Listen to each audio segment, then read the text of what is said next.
This is a sentiment that, as avid dendrophiles, lovers of trees, I know, Mr. President, that you and I share. Indeed, having been planting trees for most of my life, I thought I was doing rather well. But your ambition to plant 15 billion trees makes me look rather more critically at my own efforts. Ladies and gentlemen, my own and my family's special connections to Kenya are but one example of the myriad links between our two countries. The British people hold a deep affection for Kenya and visit in their tens and even hundreds of thousands every year. By the same token, I am delighted and proud that so many Kenyans choose to live, work and study in the United Kingdom. Before travelling here, my wife and I held a reception in London to celebrate the invaluable contribution of Kenyans and British Kenyans to almost every field of British life, from the arts to medicine to academia.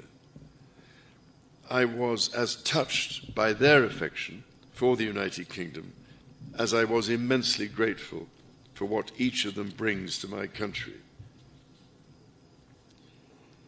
It is the intimacy of our shared history that has brought our people together. However, we must also acknowledge the most painful times of our long and complex relationship. The wrongdoings of the past are a cause of the greatest sorrow and the deepest regret. There were abhorrent and unjustifiable acts of violence committed against Kenyans as they waged, as you said at the United Nations, a painful struggle for independence and sovereignty. And for that, there can be no excuse.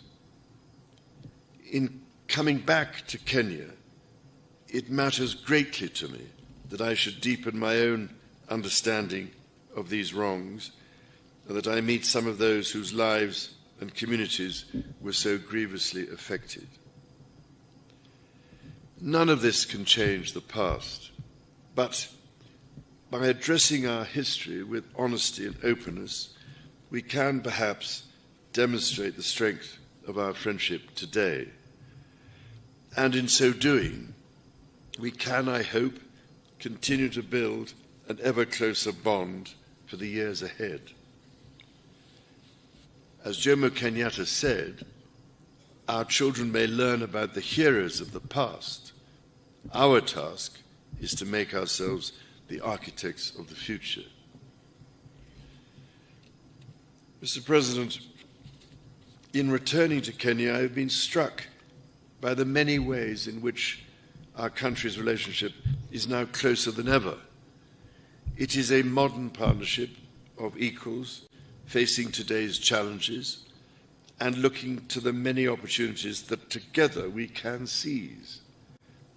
Whether by using the King's Cross regeneration as a model for the Nairobi railway city, or by learning from Kenya how the blue economy can really work for local communities, all of you here this evening and across our countries deserve our gratitude for your ceaseless work to realize our joint ambitions. Our people's security is a paramount concern.